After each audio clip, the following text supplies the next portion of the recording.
2 weeks ago, I did something really exciting. I went to America's Got Talent auditions.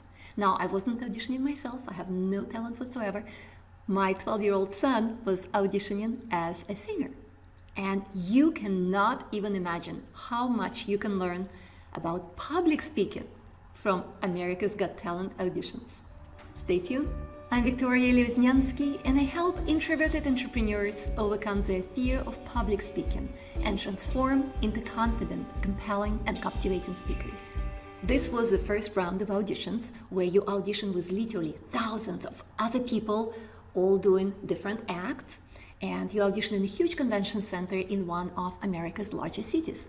So we went to San Antonio, which is a drivable distance from Houston, and after literally 7 hours of waiting, we were sent to a room where there were only about 10-15 people auditioning together in front of a producer.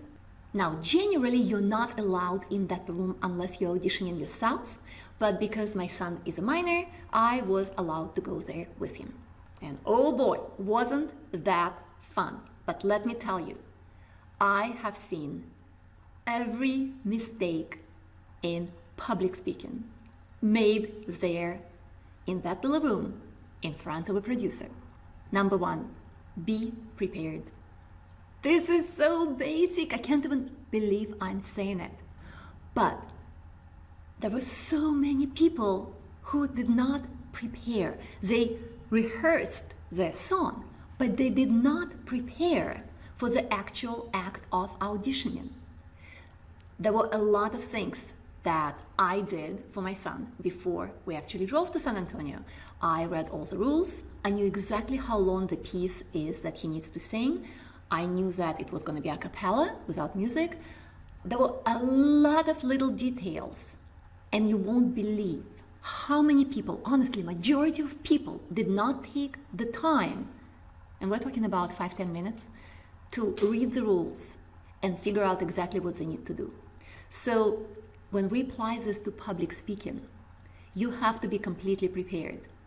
You need to know where you're speaking, what kind of auditorium is going to be, right? You need to know what equipment you need to prepare.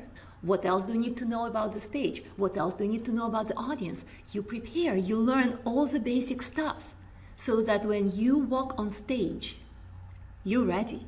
There are no surprises. Number two, do not improvise if you don't know what you're doing. Go with what you know and with what you practiced. There was this one lady in my son's group who walked in front of a producer and said, I'm going to use the audience, meaning us, I'm going to use the audience to help me sing the song. And I thought, ooh, so good, she's engaging us. How wonderful, smart move. But then she asked us to clap. She gave us the rhythm and we started clapping. What she was going for, she wanted to sing with the rhythm without music. After a few seconds of us clapping, she looked at us and said, oh, wait, I think it's too fast. Clap again. She made us redo our clapping, I swear, 5 times. And then she gave up because nothing was working. She didn't know the rhythm. She didn't know exactly what she was doing. She didn't know why she was even asking us to clap. And she said, you know what, don't worry about it. I'm just going to sing and then maybe you can clap along. What could have been a really great moment for her to shine and engage the audience and show the producer that she's a real entertainer who not only knows how to sing, but knows how to get her audience engaged. What could have been that moment was a complete and total disaster.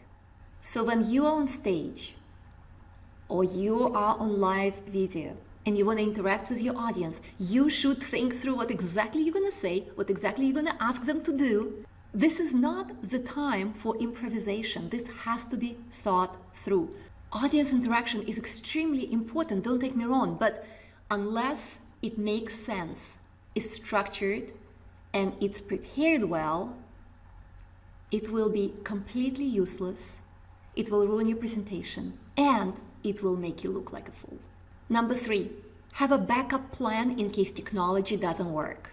Here is what happened. There was a dancer in our group. He brought his music with him on some special player. And then he couldn't hook up that player to the producer's speakers.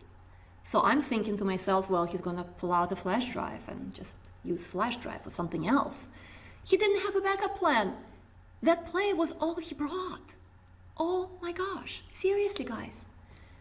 If you know you need music, you bring flash drive, you bring a CD, and you bring your computer, and you probably bring your iPhone just in case.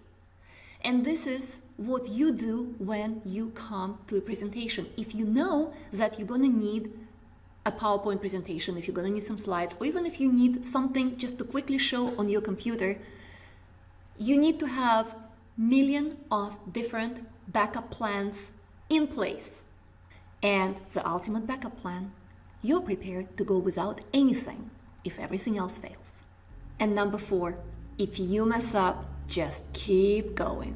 There was a teenager in our group who came to sing a song that she wrote herself. She walks in front of a producer, she starts singing, but she's so nervous that she forgets the words. And she falls completely into pieces. She starts shaking and trembling, and she almost starts crying, and then she just sort of gives up and just goes back to her seat.